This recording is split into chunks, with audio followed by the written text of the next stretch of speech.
All right, let's get right into it. At the very core of modern democracy, there's this fascinating and honestly often misunderstood idea, checks and balances. We tend to picture it as this perfectly balanced, harmonious machine. But the truth? It's way more dynamic. It was designed from the ground up not for peace, but for struggle. A system where the different parts are actually meant to be constantly pulling at each other, keeping each other in their proper places. And the key thing to get is that this balance isn't some finished product. It's a constant, never-ending political process. And this quote from James Madison, it just perfectly captures why this whole system of struggle is so necessary. It's foundational, really, because it accepts a simple, maybe even uncomfortable truth about people. We're not perfect. And because we're not perfect, any government you build has to be designed with that messy reality baked right in.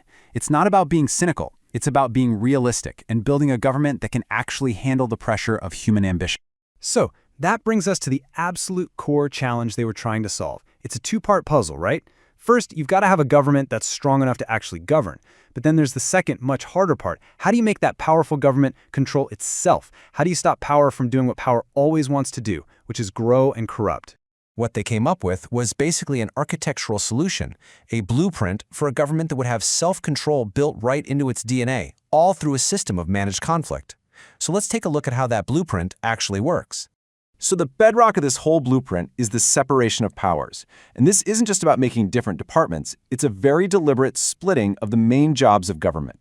The whole point is to avoid what history has shown us time and time again is incredibly dangerous, putting all that power into one set of hands.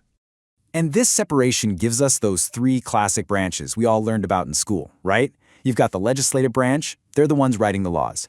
Then the executive branch, which puts those laws into action. And finally, the judicial branch, whose job it is to interpret those laws. Each one has its own lane. The best way to think about it is like a set of interlocking gears in a machine. They are separate, for sure, but they're also designed to constantly interact with and, most importantly, to check one another. One branch can't really do its job without the others, and it's that constant tension between them that's supposed to stop any one gear from spinning wildly out of control. Okay, so having separate branches, that's just the skeleton. The real action, the engine that makes the whole thing run, comes from the specific tools each branch has to push back against the others. This is the machinery that we call checks and balances. And what's really amazing here is just how many different tools we're talking about. A president can just say no and veto a law. Congress can go so far as to impeach a president or a judge. The courts can look at a law and say, nope, that's unconstitutional. The Senate has to give its blessing on big appointments. It just goes on and on. Each one is a specific power, a specific weapon, given to one branch to rein in another.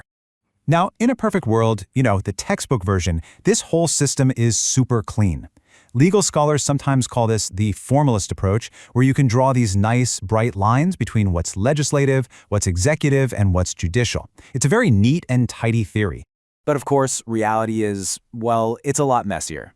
In the real world, these powers are constantly overlapping and bleeding into each other. Yeah, the legislature makes laws, but the executive branch issues powerful orders and decrees, and courts can basically rewrite laws with their rulings. Now, this overlap isn't always a bad thing. Some say it's necessary for things to get done, but it definitely messes up that neat and tidy theory. So, if the lines are all blurry, what happens when you apply some real-world pressure to this ideal model? Well, the system starts to bend in some pretty interesting and sometimes pretty worrying ways. The first huge complication is something the founders didn't really plan for: political parties. When one single party gets control of, say, the White House and Congress, that institutional check between them can get really weak. Suddenly, party loyalty can start to matter more than the separation of powers, and you end up with what's basically a fusion of powers in practice.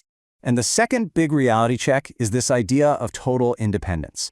It's a great ideal, but it almost certainly doesn't exist in its pure form anywhere on Earth.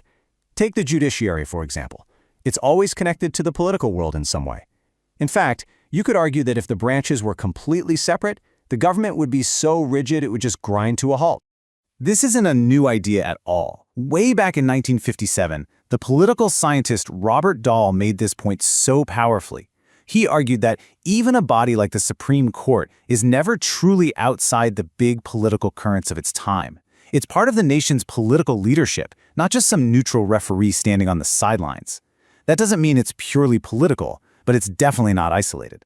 And for a perfect story of these pressures in action, you have to look at this case from 1786. So a court in Rhode Island strikes down a state law, a big deal at the time. The legislature was not happy, and they actually summoned the judges to come explain themselves. So what happened next? Well, at the next opportunity to appoint judges, 4 of the 5 who made that ruling were shown the door. It's just a brutal reminder that even when one branch uses its check, the other branches can and will push right back.